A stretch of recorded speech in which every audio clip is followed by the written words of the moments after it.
The Indian Space Research Organization is the space agency of the Government of India and has its headquarters in the city of Bangalore. But the history of space research in India and the formation of ISRO was quite interesting.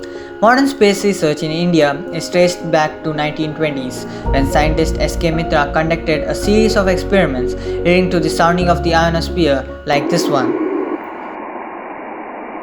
By applying ground-based radio methods in Kolkata. Later on, Indian scientists like C.V. Raman and Meghnad Saha contributed to the scientific principles applicable in space sciences.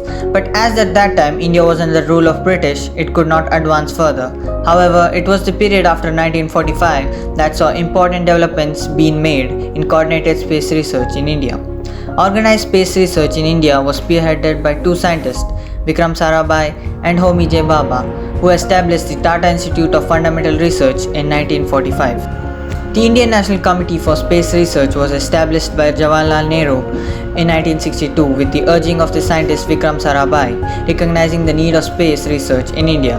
Then INCOSPAR grew on and became ISRO in 1969. The story of launching the first rocket is another interesting story and funny in some sense. It was November 21, 1963 that a small rocket took off from Tumba on the outskirts of Thiruvananthapuram, announcing the birth of modern space age in India. Till 1963, the obscure village of Tumba would not have merited a second look.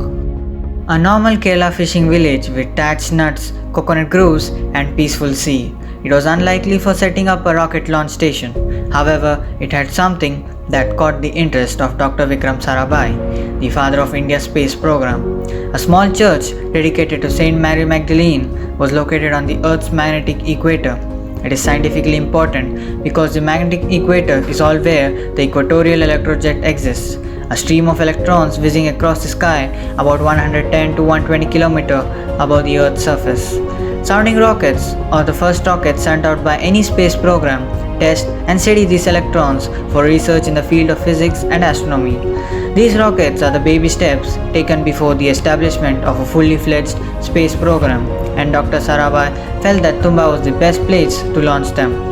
So one fine day, Dr. Sarabhai and his fellow scientists, including Dr. APJ Abdul Kalam, went to Tumba to talk to the bishop of the church.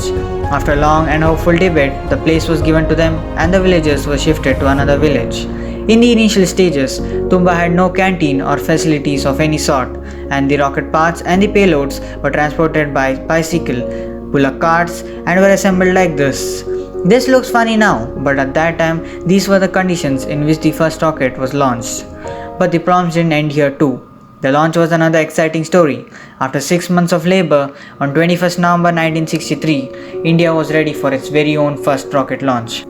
Many eminent people had come to witness this launch, including Dr. Homi J. Bhabha and Dr. P.R. Pirashutti. When the rocket was rolled out to the launch pad, the air was thick with tension, and almost immediately, the thing started getting awry. As the rocket was being hoisted onto the launcher, the hydraulic crane developed a leak.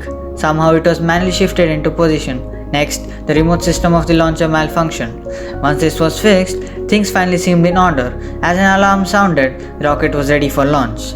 At 6:25 p.m., the world was watching as the rocket streaked away into the gathering dust. India had successfully put its first signature on space. ISRO built India's first satellite, Aryabhatta, which was launched by the Soviet Union on 19th April 1975. It was named after the famous mathematician Aryabhatta. In 1980, Rohini became the first satellite to be placed in orbit by an Indian-made launch vehicle, SLV-3. ISRO then developed two more rockets, the PSLV for launching satellites into polar orbits and the GSLV for launching into the geostationary orbits, but ISRO had to face many criticism of the world. In 1987, the failure of the ASLV launch vehicle, and in 1993, the failure of the PSLV launch vehicle. Another launch failure of ISRO came in 2006 when GSLV FO2 veered off its trajectory and disintegrated due to a motor failure. At this time, ISRO was a tail-ender in space programs for the world, but then came an opportunity with the Mangalyaan mission or the Mars mission. The countries at that time were trying hard to send an orbiter to Mars. NASA had failed 4 times, Russia had also failed many times, and China was still trying. This was a do or die situation for India. Some scientists took up the responsibility and started to plan to make an orbiter, but there was more of criticism than support from other countries as well as within the country. This was the comic that the newspaper had published on India's Mars program, but the scientists didn't give up and worked hard day and night to make a model. But when the question about money came, the then Congress government didn't provide much support and their budget was reduced to $75 million, whereas the budget for NASA's Maven was $485 million. But the scientists were in no mood to give up. They worked hard about 15 to 18 hours a day and successfully made the Mangalyaan orbiter, and India became the first country to reach Mars in first try.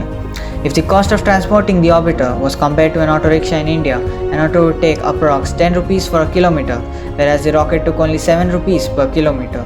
Since then, ISRO has gone further to break many records. On 15 Feb 2017, ISRO surprised the world by sending 104 satellites in orbit in one rocket. The new BJP government raised the budget of ISRO from 14,000 crore to a whopping 60,000 crore rupees. And then this comic was published. Due to its cost-efficient feature and also the success rate of space events being high, ISRO has turned out to be a competitive space agency. There are many predictions that ISRO is going to rule the space industry sooner or later. ISRO is developing a reusable launch vehicle and its testing is going well and has yielded positive results. This all means that ISRO is one of the best space agencies and it will be even better in the coming time. If you like my video, don't forget to subscribe and hit that notification button. Don't forget to like, share and comment to this video. I'll be back with more exciting and interesting facts about India. Until then, Namaste.